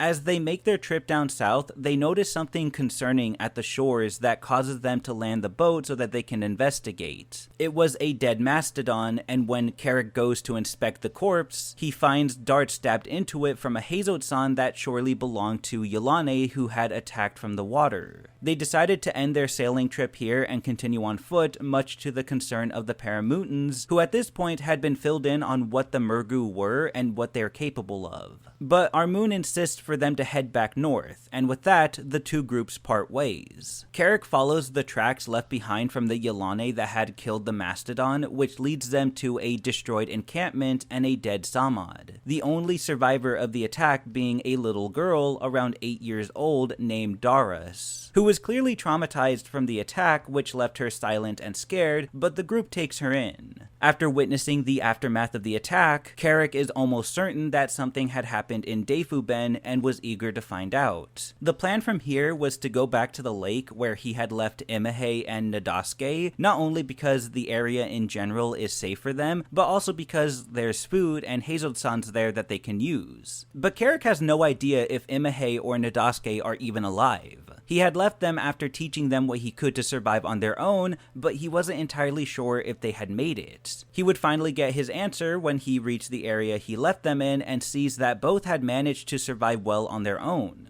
And again, the dynamic between Carrick and the two Yilane males are really funny. Carrick likes to do this thing where he makes fun of the males for acting like males because, you know, in Yilane culture, the males are inferior to the females, and Imehe and Nadaske find this insulting. They believe they can be as strong and capable as the females. And when Carrick introduces his Sama to the Yilane males, the first thing the males do is pretty much call the children ugly. Carrick pays no attention to this, but says something to the effect of, you know, a female Yilane would have offered us something to drink and eat, and you guys haven't done that yet. Are males inferior to females? And Imehe, in what I assume is a slightly irritated manner, says, fine, yes, there's drink and food, we welcome your ugly family. It's all in good fun between Carrick and the males, but everyone else doesn't really respond this way. Of course, the kids are uneasy at the sight of the Yilane, especially Daras, who's still traumatized from their recent attacks that killed her family, and Armun and Ortnar don't see them the same way Carrick does. They have a hard time understanding how Carrick could be friends with such creatures, but he insists that they will not hurt them, and that promise is kept. Nadaske and Imehe seem to enjoy their new lifestyle, even if it took some time to get used to, and don't seem to really want to have anything to do with Carrick's Samad, aside from Carrick himself, since he spoke their language and saved them from death several times. So the Tanu and the Yilane just kept their distance from each other, with the two groups staying in different parts of the lake. Now that everyone was settled, it was time for Carrick to go to Defuben to see if the rest of the Samads were still there. And when he makes it to the city, he's horrified to see that it had been taken back by the Yilane. He circles around the perimeter of the city to get a better view of what's going on until he reaches the beach, where he witnesses an Urukedo violently crash into the shallows of the water and beaching itself. 5 surviving Yilane from the crash emerged from the fin and made their way to the beach, where Carrick holds them at gunpoint, or I guess more like Hazotsan point. He recognizes one of the Yilane, who was Arifnash from earlier in the story. Like I said earlier, Arifnash was introduced in the first book, and according to Carrick, he considers her to be a friend, since she never hurt him, but right now Carrick wanted answers. Arifnash tells him that Vayente's orders were to take back Alpeasak, and from the sounds of it, nothing else. Just to drive off or kill whatever Astuzu were there, but one day a group of them had traveled to the island by boat that the Yilane Yilane were working on and attacked. It doesn't sound like any of them survived, but they had distracted the Yilane long enough for the rest of the Sammads to leave while they still could. This of course upset Vayente, who only wants death to all of them, so she insists to the Ayista that they would return, and that matters needed to be taken to annihilate them.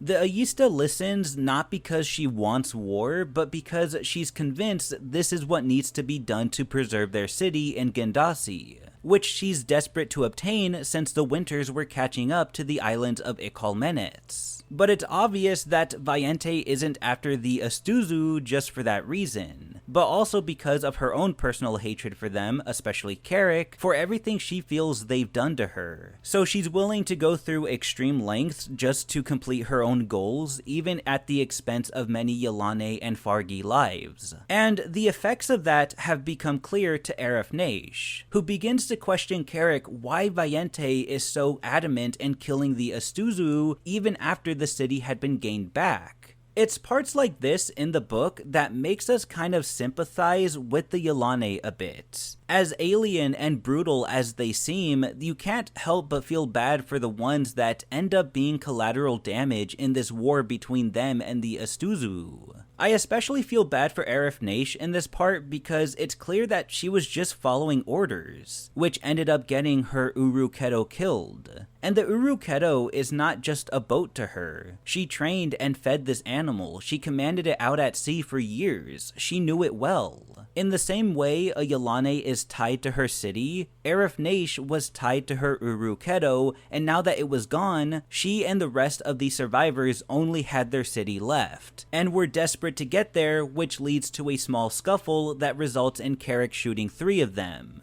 Arif and the final survivor end up seizing up and dying because being forced away from their city is the same as being rejected from it, and as I explained earlier, this will ultimately lead to their death.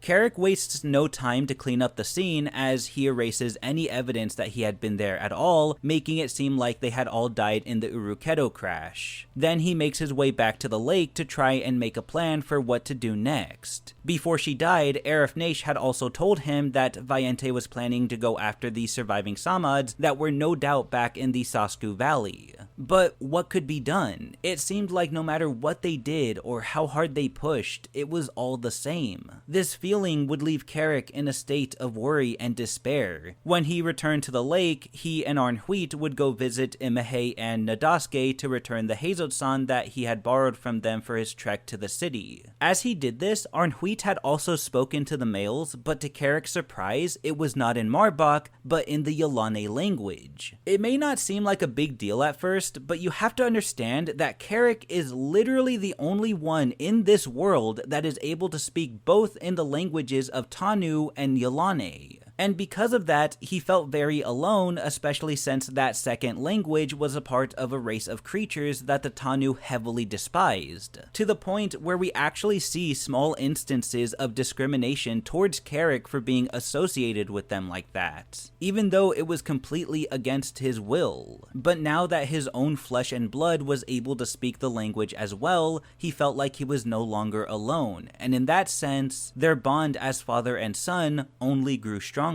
But despite this small glimmer of happiness, he still needed to figure out their current dilemma of what to do next. He's against going back to the Sasku Valley because the trip is too far for the condition they're in. I totally forgot to mention earlier because I suck at my job, but during their walk back to the lake after being dropped off by the Paramutans, Ortnar pushed himself to keep walking despite being tired and slow due to his foot injury, and the heat would cause him to have a stroke and he would end up passing out. He would wake up to half of his body being completely paralyzed. One of his legs and arms, including half of his face, were completely out of commission. Making a trip back to the Sasku Valley with a half-paralyzed man, 2 kids, and a teen that was at best a decent hunter was going to be extremely tough on them. With options running out on where they can go to be safe from the Yilane, Carrick's fears and paranoia only grew more intense. But one day when he's talking with Armun, the Paramutans and their ability to sail is brought up. Suddenly, Carrick begins to form a new plan. Calalek had said that they would return south at some point to fish, and when they did, Carrick could go with them back across the sea to maybe find a safe place for them to live. Of course, if they went too far south, they'd run into Entoban where the Yilane cities were, and if they went too far north, they would run into the cold again, but maybe there was a halfway point somewhere in there that he could find between the warm and cold region where they can live. He wasn't entirely sure if this plan would work, but at this point, he wasn't sure of anything. Except, of course, this was a journey that he must make. Armun seems fine with it, but she tells him that she doesn't want to be apart from him again, as the last time they did that, they both almost died trying to find each other again. So Armun and Carrick plan to leave their family by the safety of the lake and go back to the beaches to wait for the Paramutans, who will surely be more than okay to give them a lift across the ocean. The trip is too long and dangerous to take them all with them, so they say their goodbyes, travel to the beach, and wait for the Paramutans. It takes some days, but eventually they spot and wave down their boats, where for the first time in a while, Armun meets with her Paramutan friends, including Calalek. They tell her that they and the rest of the Paramutans have found a new place across the sea that they call Alenivak, where the Ularok are plentiful, and I could be wrong, but I want to say that Alenivak is somewhere on the shores of Europe.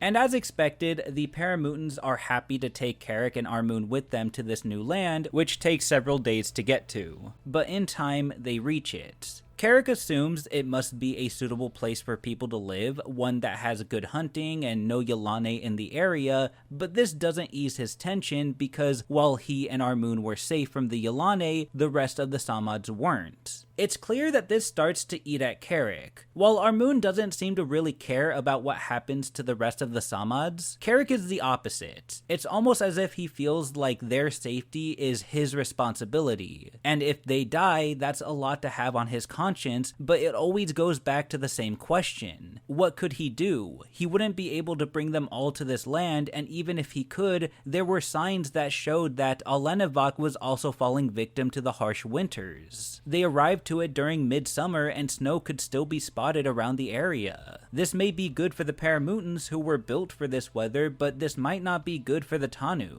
Regardless, Carrick and Armun stay here for a time and explore the new area and hunt with the Paramutans. I forgot to mention this earlier, but back when Carrick was talking with Arif, she had with her a few charts that he ended up taking. At the time, he couldn't make out what the weird images meant, but he showed it to the Paramutans, who were able to decipher their meaning. Turns out the images were a map of the regions that we've been following throughout the book series so far. It shows Gandasi and Entoban, it shows the region where Alenivak was based, it showed new lands that Carrick had never ventured to or seen. There were also red marks that indicated where the Yilane were. He notices that the southern regions near Alenivak was marked red, meaning the Yilane were not far from them at all. But Carrick also realizes that this was actually an outdated map, as some regions were marked red that he knew were already overtaken by the harsh winters, which is a climate that's completely unlivable for the Yilane. So he wants to go down south a little bit to the region that's not too far from Alenivak to see if there is anything there, and Calalek agrees to take him and Armun. They sail down south a bit to a spot where they can safely land their boats, and they sneak onto the land where they see that there are still Yilane docks there, and along with the docks they see that mounds have also been set up. From their point of view, it looked empty, so Carrick decided to take a closer look and tells Armun and Calalek to hang back. But as he tries to get closer to the mounds, he's caught by a Yilane with a Hazotsan, but as soon as he speaks its language, it decides not to kill him right away. Instead, she orders him to go into one of the mounds where they meet a Yilane scientist. The scientist is in shock at first, but when she hears Carrick speaks, she orders him to explain his presence. He tells a lie, saying that he was on an Uruketo before a storm caused him to part from his master, and he washed ashore on this land. Since then, he had been alone and hungry, but happy to be speaking with Yilane once again.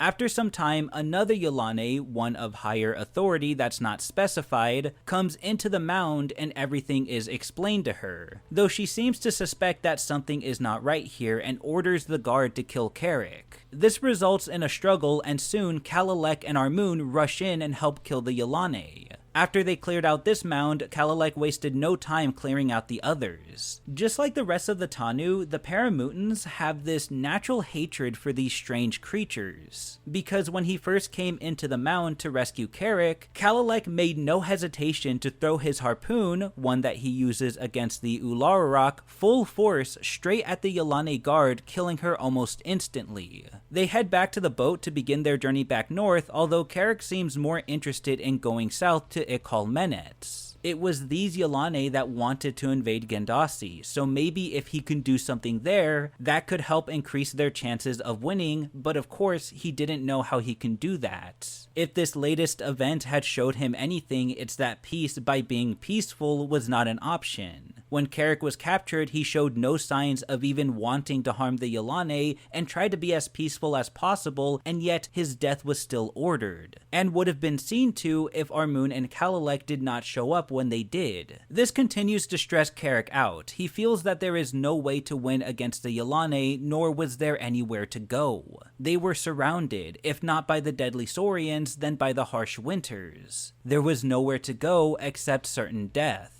He gets so emotionally distraught over this that he starts crying to Armun, telling her that he feels he could prevent the Samats from dying, and that if he doesn't at least try, their deaths will be his fault. She tries to comfort him, telling him that it's not his fault for how the world is, but even she could see that Carrick was literally going crazy over this. When he finally calms down, he says that he has to at least see what he can do in Ikolmenet, and with nothing else she can do, she decides to go along with his plans. She talks to Kalilek, who, of course, is more than happy to take them down south despite the creatures that he's seen. According to the book, it seems that the spirits of the ocean had spoken to Carrick, which in Paramutan culture is a rare occurrence that's seen as a good fortune. So all Armun had to say was that the spirits told Carrick that he must go south to that island, and that was enough for the Paramutans to say, why the hell not? Seriously, these guys are literally just okay with anything. They're like the physical embodiment of going with the flow. Meanwhile, back in Gandasi, the Tanu and the Sasku were camped out in the valley, doing their best to hold down the incoming wave of Yilane by doing what they did in the first book and attacking their base during the night when they were in their deep sleep. But every time the Tanu fight, the Yilane fight back harder, as they counter these attacks by continuing to plant the invasive vine walls that spread extremely fast and are hard to kill, and they also close off the valley's water supply by putting up dams that keep it from flowing in. It gets to a point where even Haralock, this badass Tanu that everyone trusts as a leader that seems to know what to do even in the toughest situations, was beginning to lose hope. At this point reading the book, I was surprised to see this attitude from Haralock, who in the previous book had this I'll fight to the death attitude when it came to the Yilane. And speaking of the Yilane, the Ayista of Ikolmenet, Lanefanu, had updated her associates of the death of Arefnesh and her Uruketo. But given how she speaks, it's made clear that she cares more for the death of the boat than the commander. We learn that the reason why Lanefanu is so sympathetic towards the Uruketo is because she used to command one herself before her time as an Ayista. So hearing about this tragedy of a dead Uruketo hurts her a lot. She's also not too happy about the losses she's faced against the Tanu, and of course, these losses were a result of the command of Vayente, who keeps insisting on moving forward to kill the Astuzu. It almost comes off as if Lanefanu doesn't want to partake in any more conflict if there's no need to. But Vayente keeps reminding her that Ikolmenet is dying, and the only way to survive is to live in Gandasi. But to live in Gandasi, they have to clear the land of any threats, and their main threat over there is the Astuzu. Therefore, if they are to survive, the Astuzu must die, and she pressures and manipulates Lanefanu to provide her with more resources and Fargi. Things aren't looking good for the Tanu, but right as all hope seemed lost, Carrick, Armun, and Kalilek arrive on the shores of Ikolmenet, where Carrick establishes his plan. With them, they brought a box, which carried the bladder of the Ulararok, which is extremely poisonous. A small amount was enough to kill an Uruketo, which is exactly what Carrick was going for. He has Kalilek dip his harpoon into the bladder and sends him off to kill 2 Uruketos by the docks of the island. Then he has Armun go to a certain part of the outskirts of the city to make a large fire. With that, he goes to the ambassade. In her sleeping chamber, Lanefanu is awoken by Carrick. She gets up and is surprised by the sight of the Astuzu and is ready to kill him before he tells her that he is here with a warning. And with him, he brings death, and only more death if she does not listen to him. And almost right on cue, a messenger Yilane enters the ambassade to inform Lanefanu that 2 Uruketos were dead, which greatly upsets the Ayista because, as I explained just a bit ago, she has a soft spot for the Uruketos. Finally, she listens, and in the highest form of insult and arrogance that can be expressed in the Yilane language, Carrick says, "I am Carrick Highest, and I am Ayista of all the Tanu whom you call Astuzu. I have brought you death, now I will bring you life. It is I who commanded the killing of the Uruketo. Those I order did this thing." When Lanefanu asks why Carrick had done that, he responds with, "Why? You dare ask why? You who have sent Vayente to slaughter those I rule, to pursue them and kill them and keep on killing them? I will tell you why they were killed. One was to show you my strength, that I can reach wherever I wish, kill whatever and whoever I want. But the death of just one might have been thought to be an accident. 2 dead is no accident. All could have died as easily. I did this thing so that you would know who I am, what forces I command. So you will do what I asked you to do. Kill me and you will not die. Kill me and all of your Uruketo will be dead. Is that what you want, Ayista? The death of your Uruketo and the death of your city? If you want that, then strike swiftly before you can think and change your mind." Lanefanu is pissed, and she expresses her anger very loudly, but in her fit of rage, Carrick yells to her that she is Ikolmenet and that Ikolmenet was about to be destroyed. Out of one of the windows of the ambassade towards the outskirts of the city, smoke can be seen rising in the air. Carrick tells Lanefanu that it was fire that had burnt down Alpeasoc, fire that he brought to that city, and now he had brought it here to Ikolmenet. At this point, the Ayista is no longer angry, but rather, she is defeated. Finally, she backed down and asks Carrick what he wants. Carrick makes his demand clear and even fair. He tells her that she can have Alpeasoc and that no one will harm them there, but in return, the Astuzu must be untouched and safe from any of her Yilane. He acknowledges that the winters here in Entoban were getting bad and is willing to let them live in Gandasi so long as there is no more conflict between the 2 groups. He also specifically orders that Vayente especially is to be stopped, for she is the one that hates the Astuzu more than any other Yilane. In fact, Carrick goes the extra mile and says that he not only wants Vayente to be stopped, but he wants the Ayista to go to Vayente herself and strip her of her command and order her return to Entoban in person.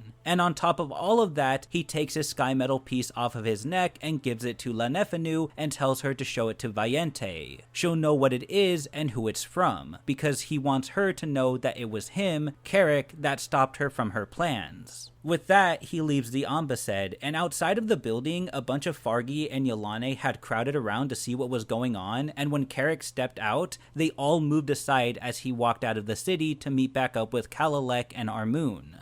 The orders to stop fighting against the Tanu were almost immediate. Lanefanu had done exactly what Carrick had ordered. She goes to Gandasi and in person removed Vayente from any control regarding the war with the Tanu, and yet Vayente is still insistent that they must all die. And she's so angry about this that she made motions from her body that indicated malintentions. But Lanefanu was not afraid, and then rejects Vayente from her city. However, Vayente does not die from this, much to the Ayista's surprise. This pretty much meant that her hate for Carrick had grown so strong that in the same way an Ayista was tied to her city, or a commander was tied to her Uruketo, Vayente was tied to her goal of killing this one Astuzu that had taken everything from her, to the point where she could not even die from being rejected from her city. And since she could not die, Lanefanu forces Vayente back with her to Entoban, banning her from Gandasi and Alpeasoc forever, and instead forcing her to live alone in one of the empty shores of Entoban. While that's happening, a virus is released to kill all of the mutated killer vine walls, and the dams are lifted, finally sending water through the valley again, and all of the Yilane and Fargi retreated from the area. Haralock and Sonone take notice of this and are confused at first with what was happening. But soon, they see a small group of Yilane from across a river, and one of the Yilane throws an object across it towards Haralock and Sonone. They retrieve it, and when they look back across the river, the Yilanes are gone. What they had thrown was a strange melon-shaped bladder object of some kind. Haralock cuts it open with his knife, and inside he pulls out Carrick's sky medal that he had given to Lanefanu. Haralock is convinced that this was a message from Carrick himself, telling them that he had defeated the Yilane and that they had finally won the war. Meanwhile, Carrick and Armun were back on Kalalek's boat, heading back to Gandasi, back to the lake, back to their samad. Carrick's mind was finally at ease, and as they continued their way back home, Armun tells Carrick that she's with child again. The three smiled and laughed and were happy because, for the first time in a long time, the world finally felt at peace.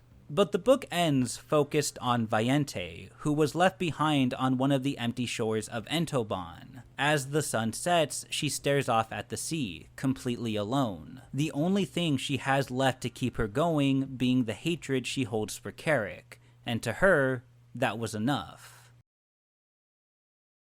As far as my opinions go on Winter in Eden, on its own, it's a pretty good book, and as it is in the series so far, it's a decent follow-up to West of Eden. All of the storylines were very enjoyable to follow. It was nice to see that Armun was given more to do in the series and was able to do some exploring herself. It was funny to see the dynamic between the Daughters of Life and the Yilane scientist Ambalasi. The first book was so dark and gritty and serious, but this storyline from Winter in Eden gave off a strange but funny contrast, treating the interactions between the two as comical, which I'll admit is refreshing to see after reading something like West of Eden. Vayente's storyline was also very interesting, being able to see how she manipulates her way back up to having some level of authority again, only for it to all topple over due to Carrick finding a way to outsmart the Yilane. It was actually pretty stressful reading through Carrick's paranoia and distress because it really gave off a sense of hopelessness, and there was even a point where it felt like he was going off the deep end a bit. But it all ends off very satisfyingly with Carrick's final plan to enforce peace, since he knew he couldn't get peace from the Yilane by trying to be amicable. Overall, it was a good read. The book expanded the world a bit more with new land, a couple of new inhabitants, and some of the wildlife. However, in comparison to the first book, I felt like the balance was off with this one. The first book had, at least in my opinion, a good balance between the Yilane-Tanu war and the exploration of Gandasi. I felt like we got to see and hear about these different dinosaurs and prehistoric wildlife in the south, and got to see so much of the continent along with following the main conflict of the book. But Winter in Eden seems to be more focused on the exploration part, and while some of it does have to do with the war, I feel like the war takes too much of a backseat in this book. I felt like it maybe could have been fleshed out better. Those are really just minor criticisms though. Overall, it was a pretty good book. But yeah, that's pretty much all I have to say about Winter in Eden. I want to take this time to thank you guys for your patience as always. The first video on this little video series I have on the West of Eden trilogy did really well, and I'm really happy with that video. I know it took me several months to get to this one, but I did say I was in no rush to finish the series, at least I think I said that. That being said, I did already finish the third book, so maybe, no promises, but maybe I'll get the final video out sooner. We'll see. I have a lot of other things planned out for content that I want to try and get through first. I know, I feel like I always say that, but it's true. I do have a lot of things planned out. These videos are always fun to make, but as you can see, they take a lot of time to put together. But once again, thank you guys for your patience. It really does mean a lot. I also want to give a quick thank you to Paleo, who's a member of our Discord server and makes some pretty great art. He actually made the Urukedo that's in the video. I really love it. It's an amazing rendition of the creature, and I just want to take this time to thank Paleo for taking time out of their day to make it for me. Appreciate it, dude. That's pretty much all I have to say for now. Thank you all so much for watching, and please, have a nice day.